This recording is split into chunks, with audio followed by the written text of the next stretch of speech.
നമസ്കാരം, പുതിയൊരു വീഡിയോയിലേക്ക് ഏവർക്കും ഹൃദ്യമായ സ്വാഗതം. ഇന്നത്തെ വീഡിയോ നമ്മൾ പ്രധാനമായിട്ടും ഉൾപ്പെടുത്തിയിരിക്കുന്നത് +1 തുല്യത പഠിതാക്കൾക്ക് വേണ്ടിയിട്ടുള്ള ഒരു സ്പെഷ്യൽ വീഡിയോ ആണ്. എക്സാം എങ്ങനെ അറ്റൻഡ് ചെയ്യണം എന്നത് സംബന്ധിച്ച് +1 തുല്യത പഠിതാക്കൾക്ക് പ്രത്യേകിച്ച് കൃത്യമായിട്ടുള്ള ഒരു ഐഡിയ ഉണ്ടായിരിക്കുകയില്ല. പ്രധാനമായിട്ട് നമുക്കറിയാം, +1 തുല്യതയിൽ വന്നിരിക്കുന്നവർ ഒന്നുകിൽ 10ാം ക്ലാസ് തുല്യത പാസ്സായിട്ട് വന്നവരായിരിക്കാം, അല്ലെങ്കിൽ പഴയ SSLC കഴിഞ്ഞവരായിരിക്കാം. അപ്പോൾ നിങ്ങൾ പഠിക്കുന്ന ആളുകൾ ഇപ്പോൾ ഇത് കേട്ടുകൊണ്ട് പഠനം നിർത്തി തിരിച്ചു പോകേണ്ട ആവശ്യമില്ല. എളുപ്പത്തിൽ നമുക്കത് കൈകാര്യം ചെയ്യാവുന്നതാണ്. നിങ്ങൾ ചെയ്യേണ്ടത് നമ്മൾ പറയുന്ന കാര്യങ്ങൾ ഫോളോ ചെയ്യുക എന്നുള്ളതാണ്. ഓക്കെ, അപ്പോൾ എനിക്കറിയാം കൂടുതൽ പേരും നമ്മളെ ഫോളോ ചെയ്യുന്നവർ തന്നെയാണ്. അതിനെല്ലാവർക്കും പ്രത്യേകം താങ്ക്സ് ഉണ്ട്. കൂടാതെ നിങ്ങളുടെ കൂട്ടത്തിൽ ആരെങ്കിലും നമ്മളെ അവഗണിക്കപ്പെടുകയോ അല്ലെങ്കിൽ അറിയാതെ പോകുന്നവരോ ഉണ്ടെങ്കിൽ തീർച്ചയായും അവരിലേക്ക് നമ്മുടെ കാര്യങ്ങളൊക്കെ ഒന്ന് ഷെയർ ചെയ്ത് കൊടുക്കുക. നമ്മുടെ ചാനൽ ആദ്യമായിട്ട് കാണുന്നവരാണെങ്കിൽ ഒന്ന് സബ്സ്ക്രൈബ് ചെയ്ത് ബെൽ ബട്ടൺ ഓൾ എന്ന് എനേബിൾ ചെയ്ത് വെക്കുക. പുതിയ വീഡിയോ നിങ്ങൾക്ക് നോട്ടിഫിക്കേഷൻ ആയിട്ട് നിങ്ങളുടെ ഫോണിൽ തന്നെ കിട്ടും. അതുപോലെ തന്നെ ഈ വീഡിയോ ഇഷ്ടപ്പെടുകയാണെങ്കിൽ മാത്രം ലൈക്ക് ചെയ്യാനും ഷെയർ ചെയ്യാനും മറക്കരുത്. ഇന്ന് നമ്മൾ ഉൾപ്പെടുത്തുന്നത് +1 ഇക്കണോമിക്സ് എന്ന് പറയുന്ന ഒരു വിഷയം ഹ്യൂമാനിറ്റീസുകാർക്കും കൊമേഴ്സുകാർക്കും പഠിക്കാനുണ്ട്. അതൊരു കോമൺ സബ്ജക്റ്റ് ആണ്. ഇവിടെ ഇക്കണോമിക്സ് എന്നാണ് പേപ്പറിന്റെ പേര്. പക്ഷെ നമ്മൾ 2 ബുക്കാണ് അതിൽ പഠിക്കുന്നത് ആണല്ലോ. ഒന്ന് ഇന്ത്യൻ ഇക്കണോമിക് ഡെവലപ്മെന്റ് എന്ന പുസ്തകമാണ്. രണ്ടാമത്തേത് ഇക്കണോമിക്സ്, അതായത് സ്റ്റാറ്റിസ്റ്റിക്സ് എന്ന് പറയുന്ന ഇക്കണോമിക്സിന്റെ ഒരു 2ാമത്തെ ബുക്ക്.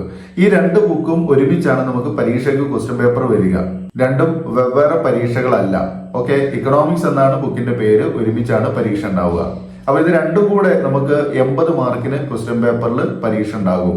20 മാർക്ക് സി മാർക്കായിട്ട് നിങ്ങളുടെ പഠിപ്പിക്കുന്ന ടീച്ചേഴ്സ് തരും. ഓക്കെ, അങ്ങനെ 80 + 20 ടോട്ടൽ 100 മാർക്ക്. മനസ്സിലാവുണ്ടല്ലോ. അപ്പൊ 80ൽ നമുക്ക് പാസ്സാവാൻ, ഓരോ വിഷയവും പാസ്സാവാൻ 24 മാർക്ക് മിനിമം വേണം.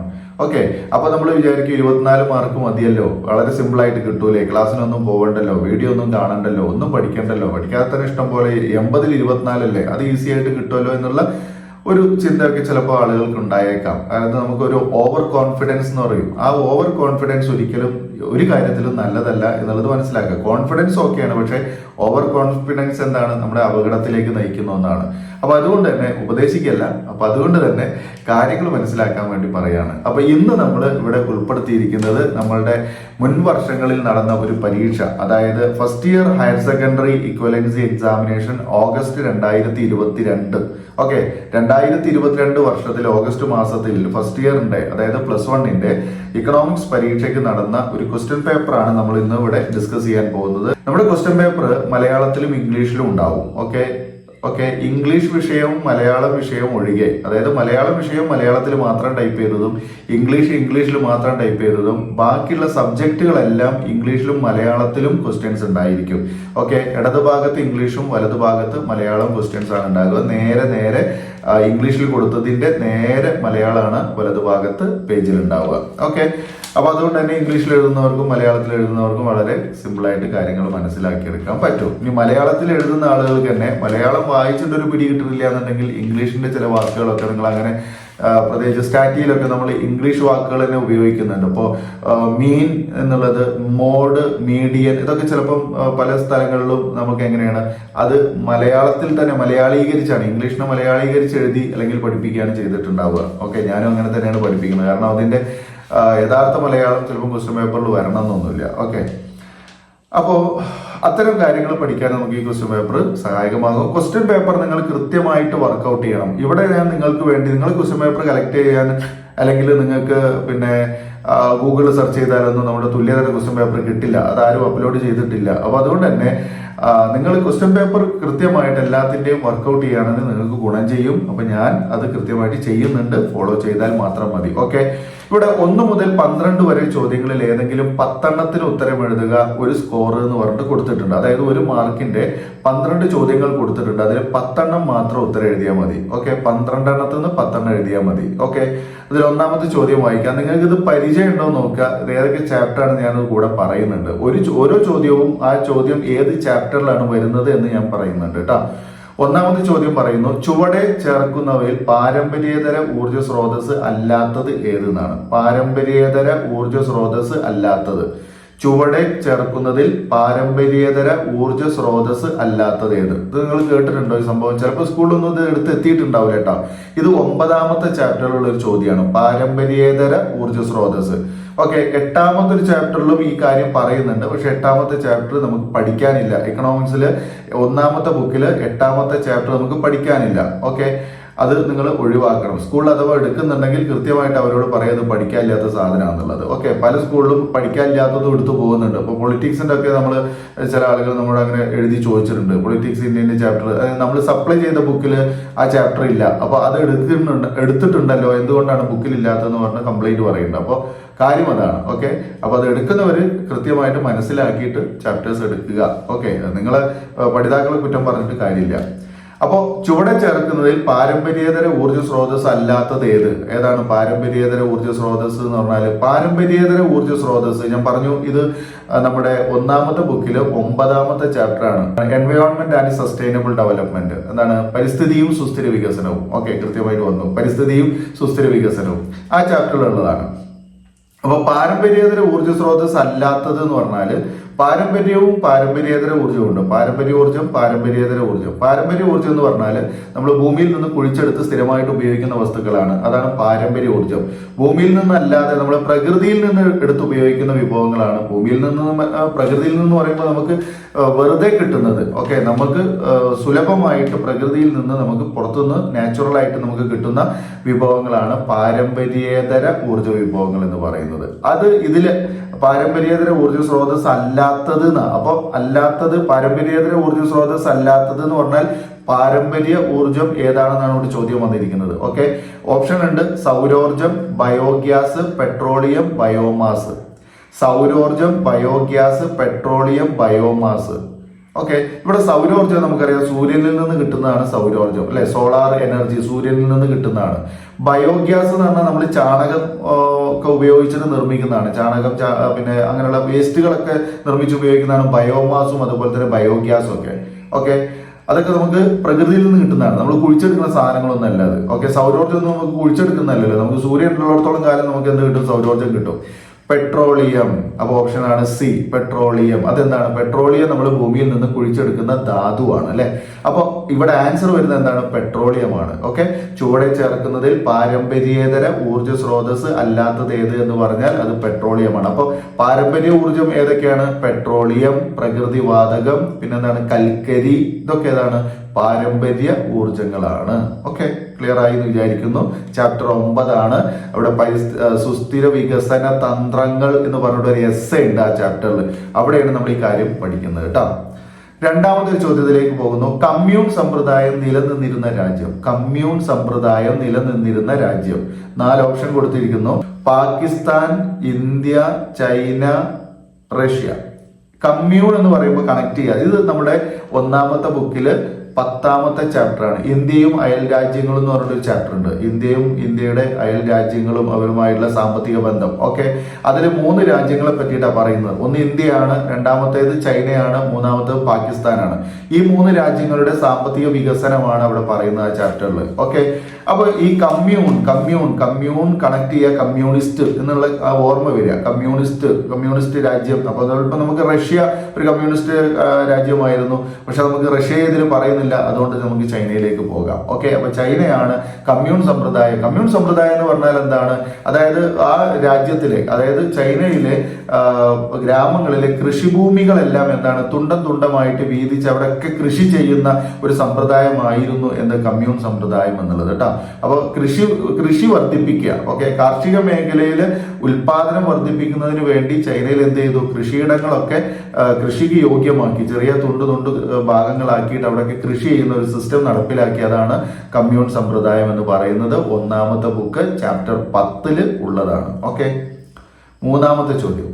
ഒരു ശ്രേണിയിൽ ഏറ്റവും അധികം ആവർത്തിച്ചു വരുന്ന നിരീക്ഷണ മൂല്യമാണ് ഏത് എന്നാണ് മൂല്യം? ഓപ്ഷൻ കൊടുത്തിട്ടുണ്ട്. ഒരു ശ്രേണിയിൽ ഏറ്റവും അധികം ആവർത്തിച്ചു വരുന്ന നിരീക്ഷണ മൂല്യം. ഓക്കെ, ഇത് സ്റ്റാറ്റിസ്റ്റിക്സിന്റെ ഭാഗമാണ് കേട്ടോ. സ്റ്റാറ്റിസ്റ്റിക്സിൽ 5ാമത്തെ ഒരു ചാപ്റ്റർ ഉണ്ട്. അതായത് അവിടെ നമ്മൾ പഠിക്കുന്നത് മീൻ, മീഡിയൻ, മോഡ്. അതായത് മാധ്യം, മാധ്യകം, ബഹുലകം, ഇങ്ങനെ 3 കാര്യങ്ങളാണ് നമ്മൾ പഠിക്കുന്നത്. ഓക്കെ, അപ്പോൾ അങ്ങനെ മലയാളം ചിലപ്പോൾ ക്വസ്റ്റ്യൻ പേപ്പറിൽ ഉണ്ടാവില്ല എന്ന് നേരത്തെ പറഞ്ഞപ്പോൾ ഇംഗ്ലീഷിനെ മലയാളീകരിച്ചിട്ടായിരിക്കും. ഇവിടെ ഇംഗ്ലീഷിനെ മലയാളീകരിച്ചാണ് കൊടുത്തിരിക്കുന്നത്. ഒരു ശ്രേണിയിൽ ഏറ്റവും അധികം ആവർത്തിച്ചു വരുന്ന നിരീക്ഷണ മൂല്യം ഇവിടെ ഓപ്ഷനിൽ മാധ്യം കൊടുത്തിട്ടുണ്ട്, മോഡ് കൊടുത്തിട്ടുണ്ട്, മീഡിയൻ കൊടുത്തിട്ടുണ്ട്, റേഞ്ച് കൊടുത്തിട്ടുണ്ട്. റേഞ്ച് എന്ന് പറയുന്ന ഒരു സംഭവം നമുക്ക് ഈ വർഷം പഠിക്കാനില്ല. അത് 6ാമത്തെ ചാപ്റ്ററിലാണ്. സ്റ്റാറ്റിസ്റ്റിക്സിൽ 6ാമത്തെ ചാപ്റ്റർ ഡിലീറ്റഡ് ആണ്, ഒഴിവാക്കിയതാണ്. 5ാമത്തെ ചാപ്റ്ററിലാണ് ഈ പറയുന്ന സാധനങ്ങളൊക്കെ വരുന്നത്. ഓക്കെ, മലയാളം ഇതാണ് ചാപ്റ്ററിന്റെ പേര്, കേന്ദ്രീയ പ്രവണതയുടെ അളവുകൾ എന്നാണ്. കേന്ദ്രീയ പ്രവണതയുടെ അളവുകൾ. ഓക്കെ, അതായത് നമ്മൾ കുറച്ച് സംഖ്യകൾ ഇങ്ങനെ നേരെ കൊടുക്കുകയാണ്. അതായത് ഇങ്ങനെ കോമട്ട് സംഖ്യകൾ കൊടുക്കുന്നു. ഇനി കോമ ഇല്ലാതെ സംഖ്യകൾ നമ്മൾ കൊടുക്കുന്നു.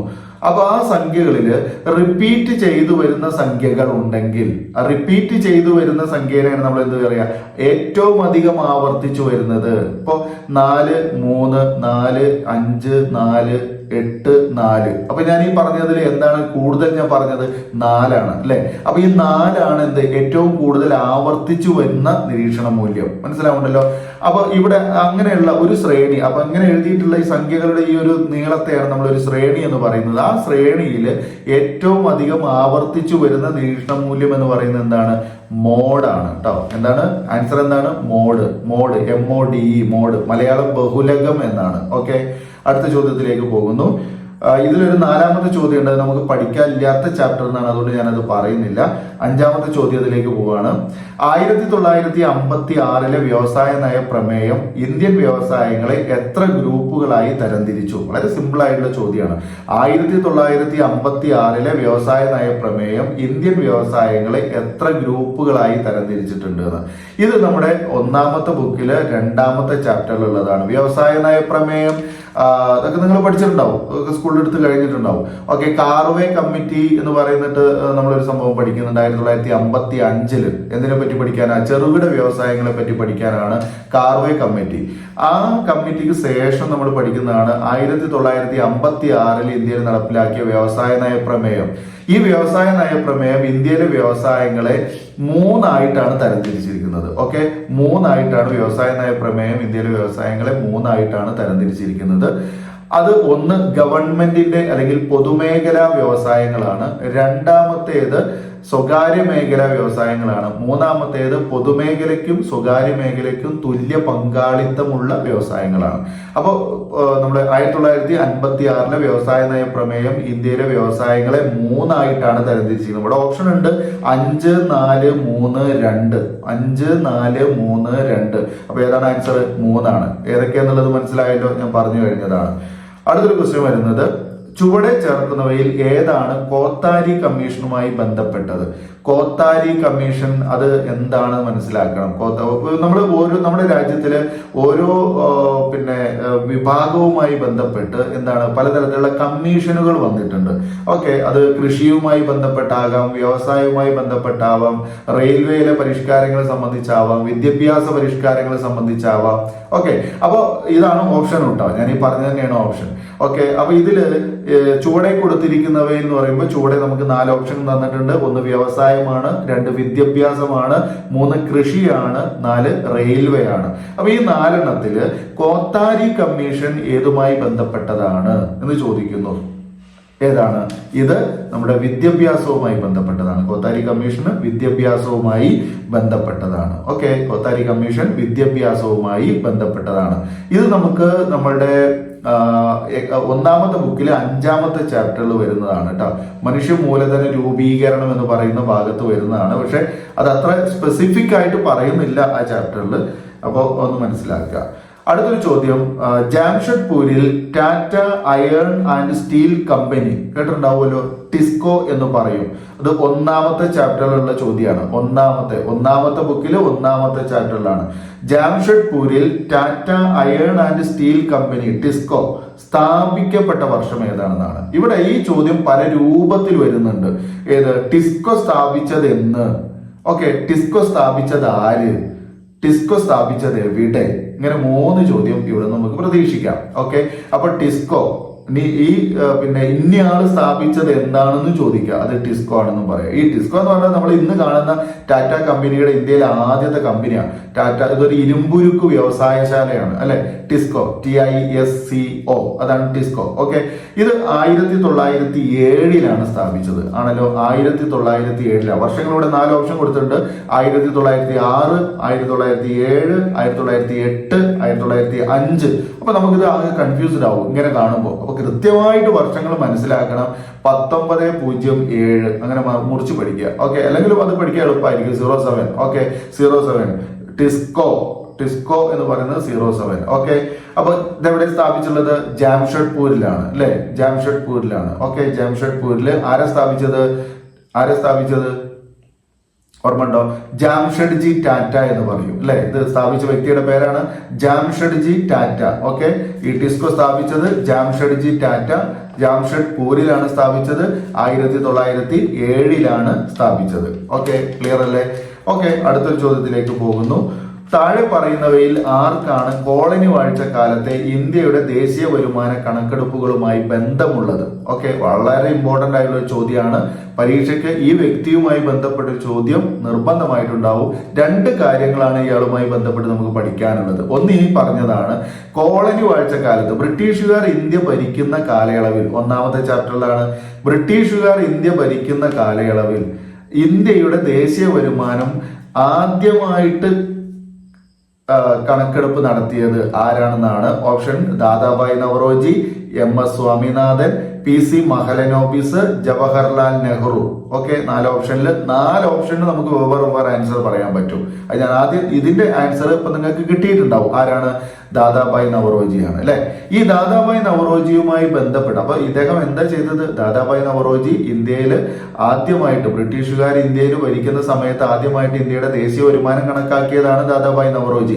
ഇദ്ദേഹം തന്നെയാണ് ജയിൽ ജീവിത ചെലവ് സൂചിക തയ്യാറാക്കിയത്. അത് 4ാമത്തെ ചാപ്റ്ററിൽ, ദാരിദ്ര്യം എന്ന് പറയുന്ന ചാപ്റ്ററിൽ നമ്മൾ പഠിക്കുന്നുണ്ട് അല്ലെ.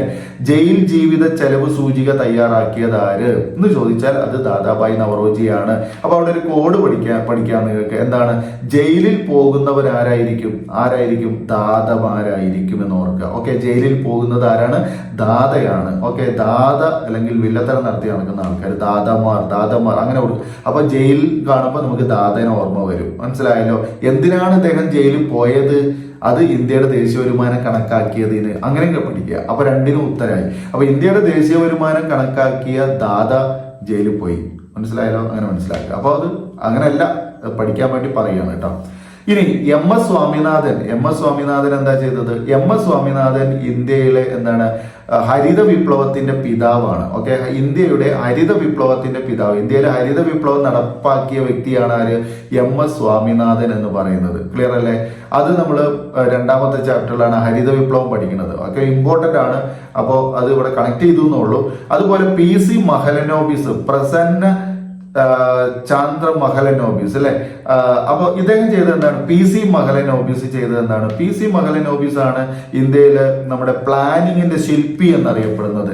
ഇന്ത്യൻ പ്ലാനിങ്ങിന്റെ ശില്പി, അത് 2ാമത്തെ ചാപ്റ്ററിലാണ്. ഇന്ത്യൻ പ്ലാനിങ്ങിന്റെ ശില്പി എന്നറിയപ്പെടുന്നത് പ്രസന്ന ചന്ദ്ര മഹലനോബിസ് ആണ്. ഓക്കെ, പിന്നെ ജവഹർലാൽ നെഹ്റുവിനെ പറ്റി നമുക്ക് പുസ്തകത്തിൽ എവിടെയും പരാമർശിക്കുന്നില്ല. അതുകൊണ്ട് അദ്ദേഹത്തെ നമുക്ക് വെറുതെ വിടാം. Okay, yes. അടുത്തൊരു ചോദ്യത്തിലേക്ക് പോകുന്നു.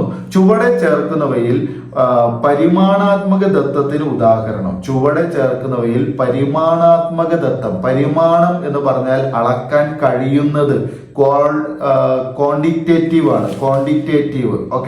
ക്വാണ്ടിറ്റേറ്റീവ് അളക്കാൻ കഴിയുന്നത്. അതായത് 2 ഡാറ്റകളുണ്ട്. നമ്മൾ സ്റ്റാറ്റിയുടെ 1ാമത്തെ ചാപ്റ്ററിലാണ് പഠിക്കുന്നത് പരിമാണാത്മക ദത്തം. പരിമാണാത്മകം എന്ന് പറഞ്ഞാൽ അളക്കാൻ പറ്റുന്നത്. അപ്പൊ താഴെ കൊടുത്തതില് അപ്പൊ നമ്മൾ 2 ഡാറ്റകൾ പഠിക്കുന്നുണ്ട്. ഒന്ന് അളക്കാൻ പറ്റുന്നത്, ഒന്ന് പരിമാണാത്മകമാണ്, അളക്കാൻ പറ്റുന്നതാണ്. 2ാമത്തേത് ഗുണാത്മകമാണ്, അളക്കാൻ കഴിയാത്തതാണ്. ഓക്കെ, അപ്പോ ഓപ്ഷൻ കണ്ടാൽ തന്നെ നിങ്ങൾക്ക് മനസ്സിലാവും ഏതാണ് അളക്കാൻ പറ്റുക എന്നുള്ളത്. അളക്കുന്നതൊക്കെ സംഖ്യയിൽ ആയിരിക്കും, സംഖ്യയിൽ രേഖപ്പെടുത്താൻ പറ്റുന്നത്.